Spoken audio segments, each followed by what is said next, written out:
El Colegio de México presenta Historia de la Globalización con Carlos Marichal.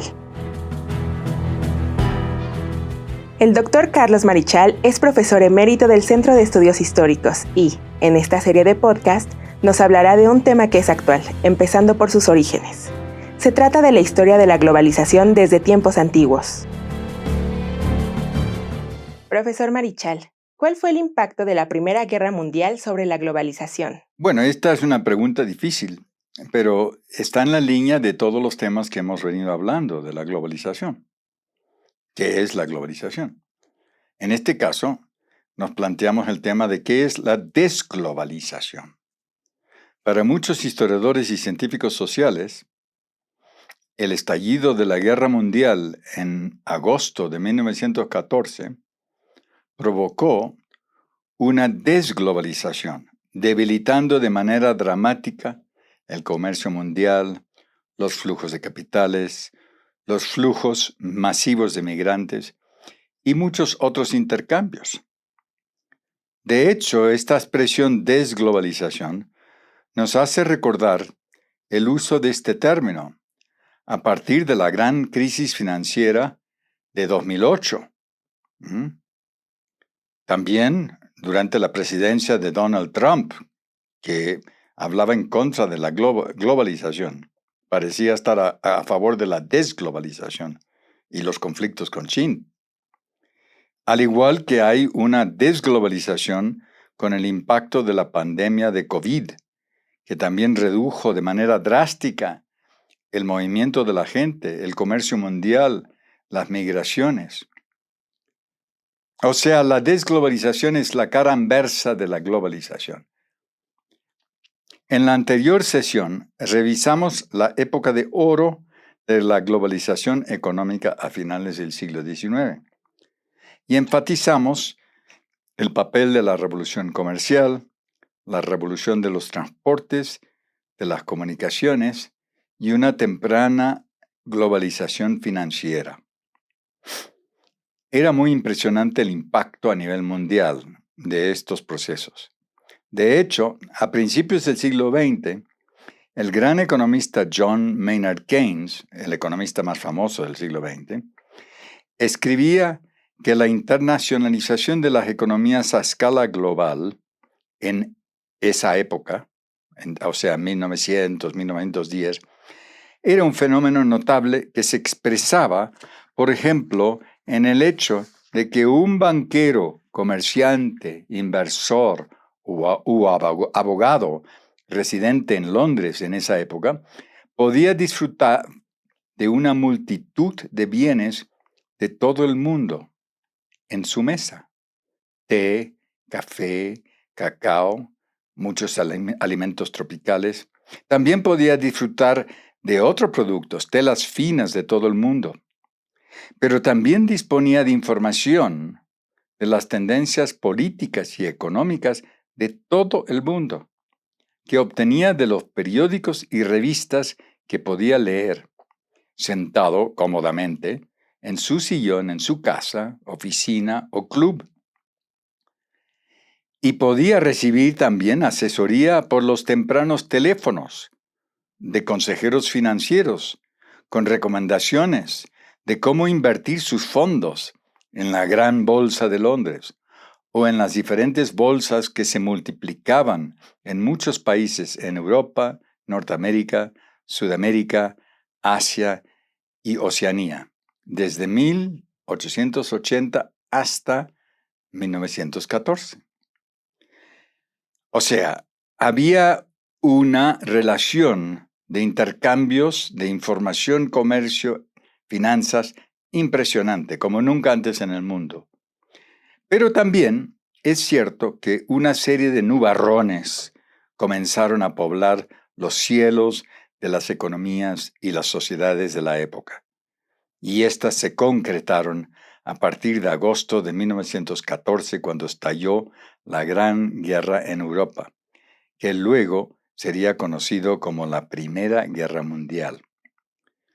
En ese momento se redujeron de manera abrupta el comercio mundial, los flujos de capitales y los flujos masivos de migrantes a escala internacional. Entonces, ¿cuáles fueron las causas de la Primera Guerra Mundial? Tradicionalmente, los historiadores han enfatizado las rivalidades entre las grandes potencias europeas de la época como causa del estallido de la guerra. Y hablan de la paz armada, o sea, todos los países estaban armando, aunque no estaban en guerra, las potencias se estaban armando, y también estaban firmando tratados militares que obligaban a las diversas potencias a entrar en guerra si sus aliados eran atacados.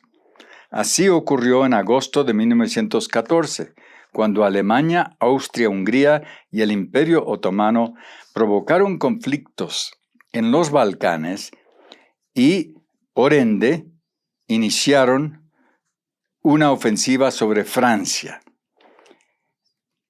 Esta ofensiva implicó también la entrada en la guerra de Rusia, Gran Bretaña, Bélgica, Italia, que eran, digamos, los aliados en contra de la Alemania, Austria-Hungría y el Imperio Otomano. Pero no solo fueron las rivalidades militares los que causaron la Gran Guerra. Muchos investigadores también sostienen que otro elemento que contribuyó a la guerra fueron las rivalidades entre las grandes potencias por obtener y sostener colonias en África y Asia.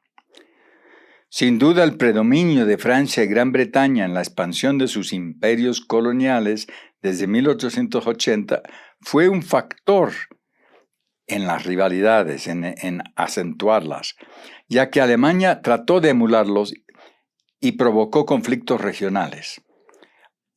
Era una época de lo que podríamos denominar la globalización colonial que acompañaba la globalización económica.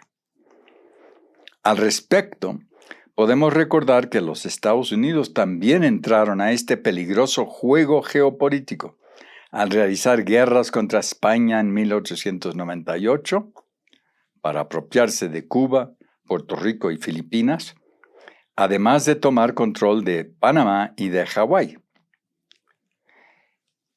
Todas estas rivalidades llevan a incrementos de conflictos. Y finalmente, el estallido de la Gran Guerra en agosto del 14 resultó ser un evento, un acontecimiento de consecuencias inesperadas. La Gran Guerra entre 1914 y 18 fue absolutamente horrenda, porque ahí se empantanaron las tropas, como todo el mundo sabe, en las trincheras en Europa, y murieron millones, literalmente, en un conflicto fútil. O sea, no resolvía nada. Al término de la guerra, se celebró la famosa Conferencia y Tratado de Versalles. Ahí se iba a discutir qué es lo que debía pagar Alemania por haber iniciado la guerra. Y se exigió, los aliados exigieron unas reparaciones enormes. Fue entonces que Keynes, que estaba asistiendo a la conferencia como consejero del gobierno británico, salió de la reunión y marchó para Inglaterra, hastiado, enojado con todo el proceso, y escribió poco después su famoso ensayo Las consecuencias económicas de la paz de Versalles. Estaba hastiado con sus colegas británicos, franceses, italianos, norteamericanos, que pedían un castigo para Alemania ejemplar, lo que él llamó una paz cartaginense.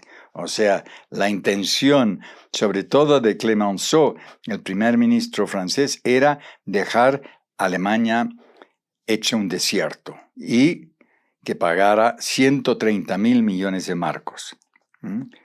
Esto era obviamente imposible y él lo dijo, y su ensayo predijo las consecuencias a largo plazo, las desastrosas consecuencias de esta conferencia.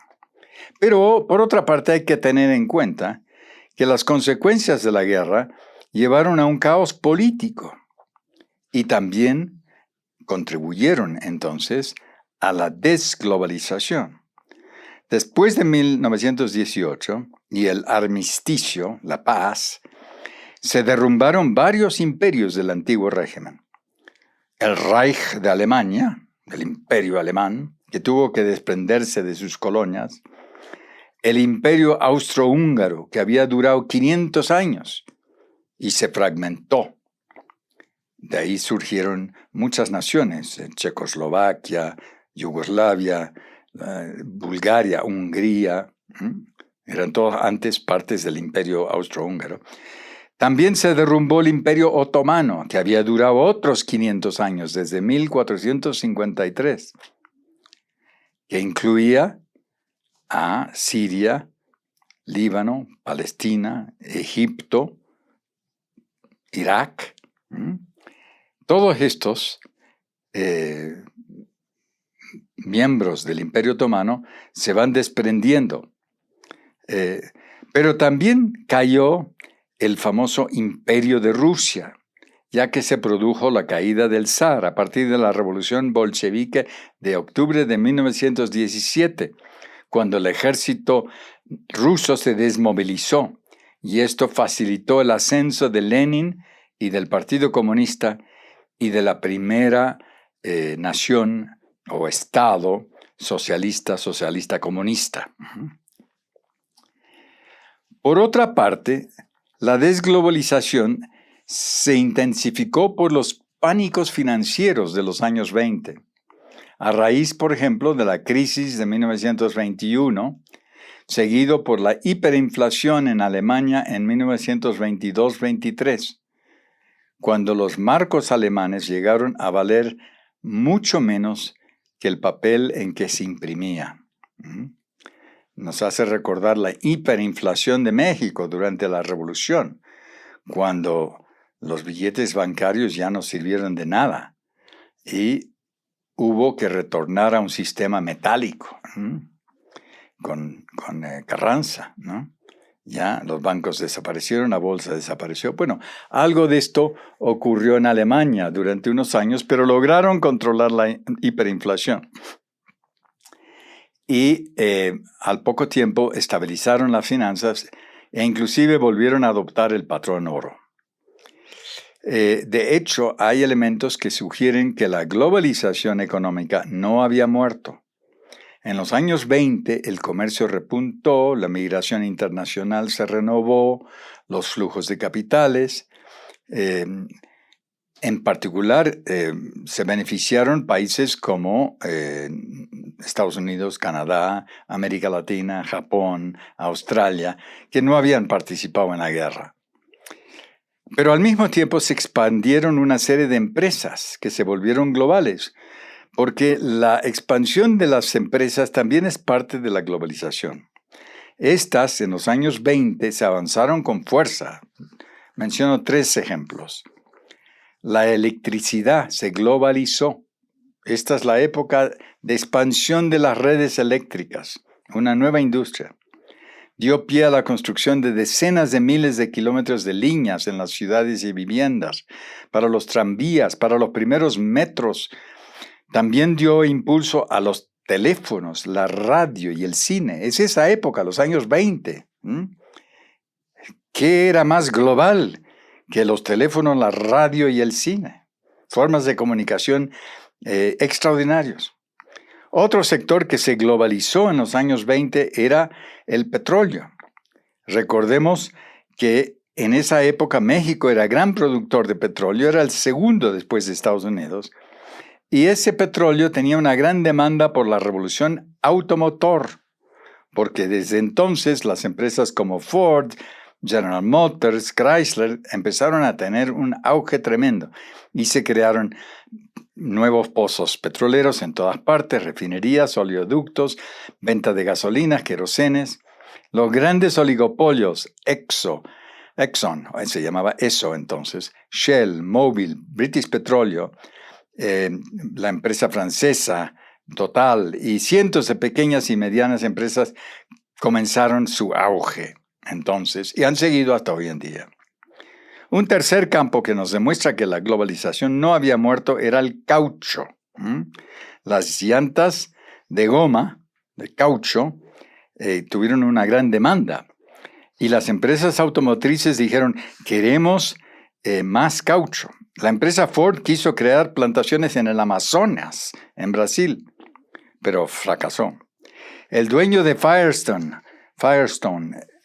Harry Firestone, tuvo éxito, en cambio, en Liberia, donde creó unas plantaciones de 100,000 hectáreas, que siguen existiendo hoy en día en África, esas de la Firestone.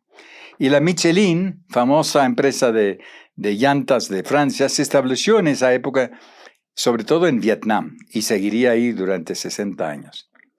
Por lo tanto, preguntamos, ¿hubo realmente desglobalización en las tecnologías y el mundo empresarial en los años 20?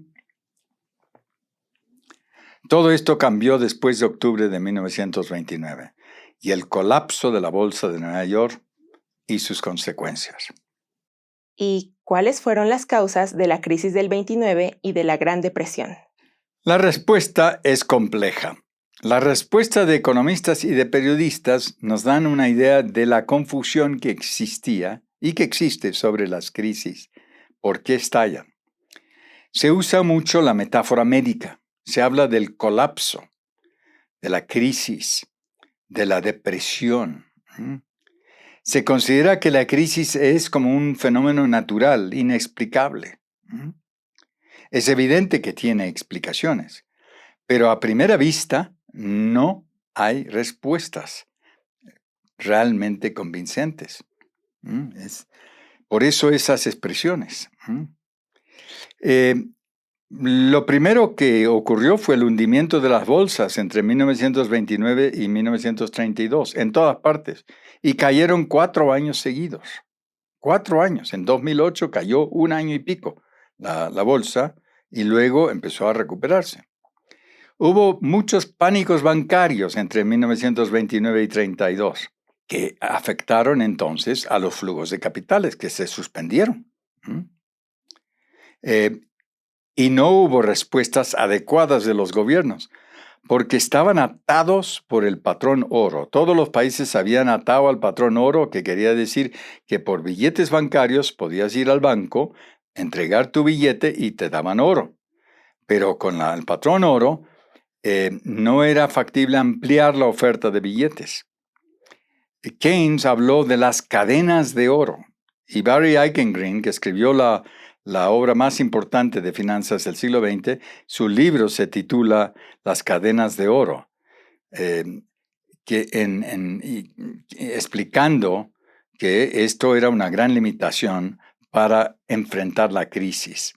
Los bancos centrales no supieron cómo enfrentarla y quebraron bancos, bajaron la bolsa, hubo crisis y pánicos. Además, hubo nuevas políticas proteccionistas desde la Gran Depresión. O sea, se limitó muchísimo el comercio. Y al caer el comercio de manera dramática, también cayó la manufactura, la industria. En Estados Unidos y en Alemania, los países más industriales, para 1932, el desempleo había alcanzado a 25% de toda la población en cada país. Era un desastre. ¿Cuáles fueron las principales consecuencias políticas de la Gran Depresión y la desglobalización? La caída del comercio, de las finanzas internacionales, de los intercambios, a partir de la crisis del 29 y la Gran Depresión, marcaron una nueva y mucho más profunda fase de desglobalización. Como consecuencia, el nacionalismo ganó auge en los años 30. No la cooperación internacional, sino al revés. Las rivalidades, el proteccionismo, la autarquía, el regreso sobre sí mismo, el enfrentamiento con otros países al menos en términos retóricos y luego en términos reales. En Estados Unidos, Roosevelt inició una época de proteccionismo, pero también de recuperación de la economía norteamericana llamado el New Deal.